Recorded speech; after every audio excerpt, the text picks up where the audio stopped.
pumapasok. Pero ito, hangin lang, maalikabok na. Naka-expose siya. Kumbaga, madaling mabulok. Dahil hangin, pagka once na ikaw nahanginan, may germs na yon. Dahil may, maliban kung ikaw, kahit siguro naka-aircon ka yung aircon pa rin ang pumapasok, may alikabok pa rin yon. Pero walang dapat yung madaling mabulok dahil may germs na pumapasok sa kanya. Eh, bakit nagkaganon na? Imposible, no, Brad? Diba? Imposible yun. Kaya, bilib ako. Wala akong masasabi. Ngayon naman, siyempre, kumbaga dumating tayo sa punto na kailangan natin na maipakilala tong tao na kinasangkapan ng mahal na birhen na maraming hindi makapaniwala at hindi nila matanggap na itong si Tatang ang siyang napili ng mahal na ina na siyang pagpahayagan ng plano ng kaligtasan ng sangkatauhan na sapagkat ang tao ngayon, karamihan sa tao ngayon ay naghahanap ng totoo dahil maraming lumalabas na mga preacher, nandiyan ang mga fundamentalist, nandiyan ang mga kung sino-sinong mga sektang naglalabasan, na ang inaano naman ng mga press people at ng mga may mga pahak na kaisipan na itong ating kilusan o itong ating organisasyon ay isang sekta raw ng kulto. Ano bang masasabi mo dito, sis? Ang sinasabi nila na ito raw ay sekta ng mga kulto doon sa mga hindi nakakaunawa. Dahil ito, hindi pwede itong ihambing sa yung mga sinasabing mga kulto, yung katulad ng mga faith healer na yan, yung mga mangkukulam, yung mga sinasapian ng mga masamang espiritu, yung mga ganyan, hindi naman ito. Kumbaga, ito ang buhay na katotohanan na ibinibigay ng Diyos. Na katulad siya, isang kinakasangkapan ng ating mahal na birhen upang ipalaganap kung ano man ang message na gusto niyang ipahayag dun diyan kay Mr. Gutierrez. Kaya hindi siya pwedeng ihambing sa mga kulto dahil ang kulto, puro kasinungalingan yan. Ito katotohanan. Kaya hindi pwede itong ihambing sa mga kulto dahil kami, ang ipinagtatanggol namin, ang Catholic Church.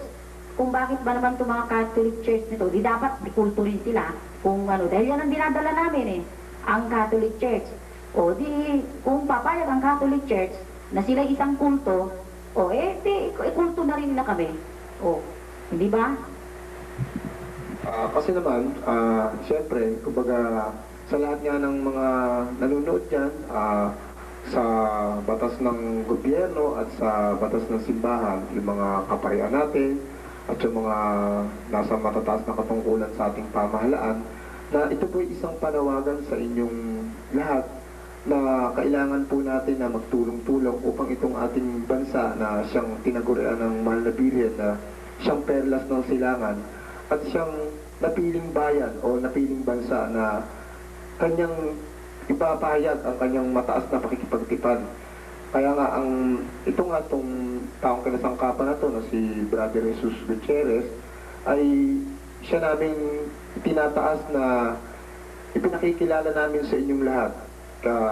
Pati ba yung aming mga kapatid na mga matatanda sa aming kilusan na sila nga ay hindi isang pangkaraniwang tao na siya'y dumating sa kanyang kapahingahan at siya'y hindi nagkaroon ng kabulukan sapagkat ito ay ayon sa sulat ni San Pablo Apostol sa mga taga-Hebreo na ang tao ay bibigyan ng karapatan ng Diyos na siya ay hindi magkaroon ng pagkabulok kung siya ay mananatiling tapat na sumusunod sa banal na kalooban ng Diyos. Kaya Sister Edna, bilang panghuling salita, ano yung inyong pwedeng ipahatid sa ating mga makakapanood nitong video na to? Ang gusto ko lang sanang ibigay sa ating manonood tungkol sa video ito, sana naman bigyan nyo ng halaga itong sinasabi naming aral daang katotohanan at buhay nito na pinamumunuan ng kasalukuyang pinapanood nyo na sa video na si Mr. Jesus Gutierrez na siyang sa ngayon nasa kanyang kapahingahan, ngunit hindi siya, kita nyo naman na ang kanyang katawan lupa ay hindi nabubulok. Ngayon sana naman ang mga manunood makiisa naman sa amin para mabigyan naman ng kumbaga kasaysayan itong aming kilusan na yung mga iba nga na panglupa nabibigyan ng pansin bakit ito hindi pwedeng bigyan ng pansin bigyan ng lingap samantalang dapat nga ito dahil ito ang pangkaluluwa, panglangit. Sana doon katulad ng mga batas makalupa sana tigil-tigilan naman yung mga pangahara sa amin. Yung sanang pwedeng tumulong sa amin katulad ng health na kita nyo nga na hindi naman na imposible mang ito maganap sa tao. Kaya sana tulungan naman kami ng health na magkaroon kami ng permit para ito namang aming pinuno, aming founder na si Mr. Jesus Gutierrez, wag naman nilang maharas-haras, ganon. Kaya yun ang ibig naming sa panawagan na tulungan naman nila kami na igalang itong katawan lupa ni Mr. Jesus Gutierrez sapagkat ito hindi basta katawan na namatay, kung hindi ito ay namamahinga lamang na isang banal.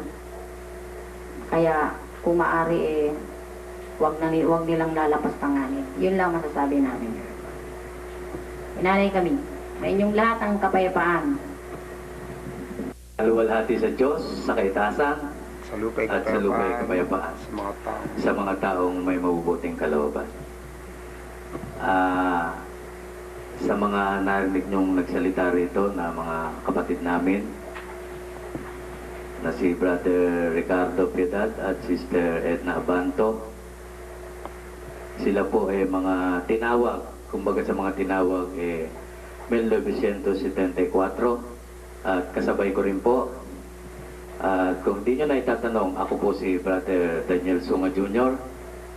na nagtapos po ako ng kursilyo sa Valenzuela, Bulacan, parokya ng Our Lady of Fatima. At nasasakupan po ako ng parokya ng St. Joseph.